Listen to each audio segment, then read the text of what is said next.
On April 18th, 1974, the greatest thing to happen in Britain since its victory against the Nazis took place in the small town of Poole, England.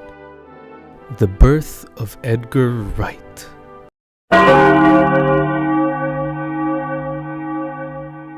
A big fan of films from a young age, Edgar directed several short films as a young man, using a camera he was given by his family and later one he won in a television competition.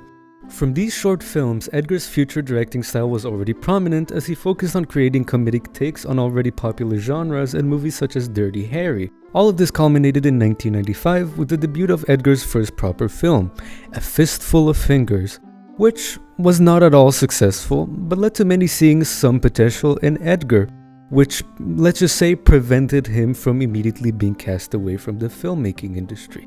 Thanks to this, in the years after, Edgar went on to become a highly successful director, creating several movies that have developed their cult followings thanks to their very unique styles brought by him. To see this, we will be analyzing two of his movies, Scott Pilgrim vs. the World and Baby Driver.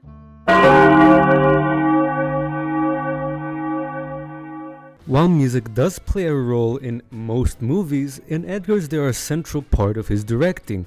Both the movies we chose today are perfect examples of this. In Scott Pilgrim, Wright put a very large focus on the music of Scott and his band, Sex Bob-omb, unlike in the comics, where their music at the very least plays a much smaller role. Take this from someone who owns them. Anytime an evil X appears, they are giving a very unique theme that goes along with the way the action goes and seems to make the scene itself, as the actors, the mood, and everything centers around it. Usually, whenever music doesn't play in Scott Pilgrim and Baby Driver, the scene is quieter and there is little to no action as the movie puts a focus on dialogue. Scott Pilgrim is dating a high schooler. Really? Is she hot? How old are you now, Scott? Like 28? I'm not playing your little games, kids. So you've been out of high school for like 13 years. I'm 22. For example, in the battle between Sex Bob-omb and the Katayanagi twins, fuck, I cannot spell that name for shit, the entire scene centers around the music, with no dialogue while the performance is ongoing. The music drives the intensity and progression of the scene, and only during a brief pause does the band take a moment. Let's just break up now and get it over with. Once the music resumes, the action follows suit, reinforcing the idea that music propels the narrative and energy of Wright's film.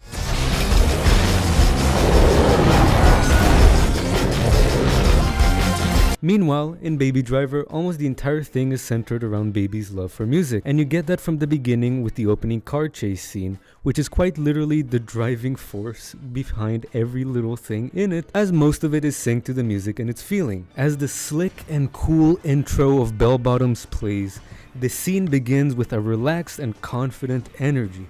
The robbers move casually, preparing for their heist while Baby lip syncs and dances to the music. The song then calms down as a police car drives past, prompting Baby to momentarily pause and maintain composure. As the robbers return to the car and prepare to escape, the song builds up, mirroring the tension and anticipation before the car chase kicks into full gear. The music picks up pace, driving the rhythm of the scene and heightening the excitement. Here, the scene is very much dominated by the music. Our little comedian here also loves using visual comedy in his films, another part of his highly energetic directing style. Quick cuts, camera movement, and framing are used very heavily to tell jokes rather than to say them straight up. My favorite example of this is from Scott Pilgrim, when Knives, who Scott is trying to break up with, comes to visit his house, so he gets gay Kieran Culkin, the best of the Kieran Culkin brothers, to protect him. And there's also an example of Wright's usage of quick cuts in the movie. Meanwhile, in Baby Driver's coffee run sequence, for example, Wright fills the background with hidden jokes and visual details. We see two old men talking on the phone about waiting for each other while they're a few meters away. The lyrics of the song are also written as graffiti throughout it. You even see Baby being yelled at to stop a taxi for someone, but gracefully allows it to pass by while he grooves.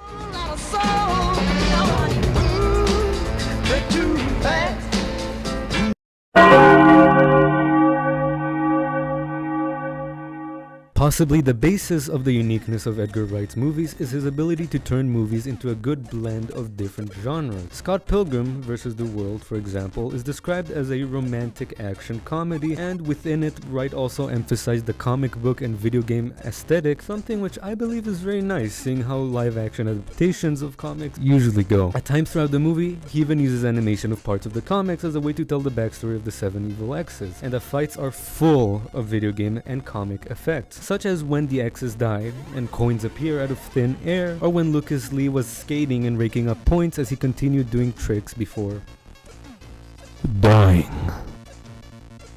Meanwhile, Baby Driver is essentially a heist musical movie, evident with how, even with Wright's directing style, the music takes an especially important part in the storytelling. Wait, I gotta start the song over.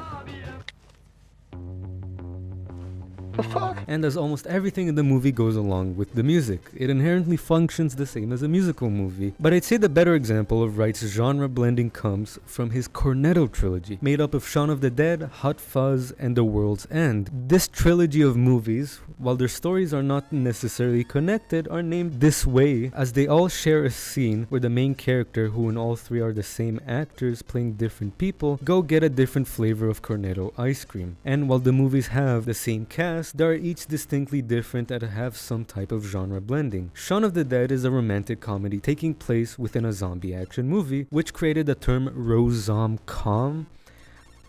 Okay. Hot Fuzz is a body cop action movie taking place within a British murder mystery theme. And finally, The World's End is a comedy drama mixed with the sci-fi invasion genre. In the end, the only common factor between them all is the comedy aspect, which Wright mixed into stories that would generally not be deemed fitting.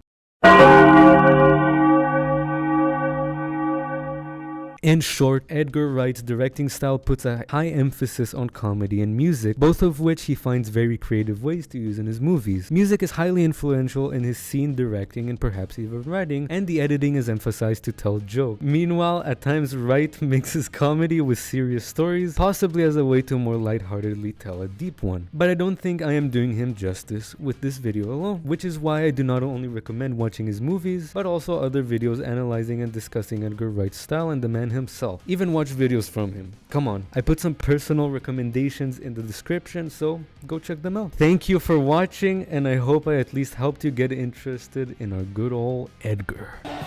We're rock stars. We do what we want. And what we want right now is to be movie stars.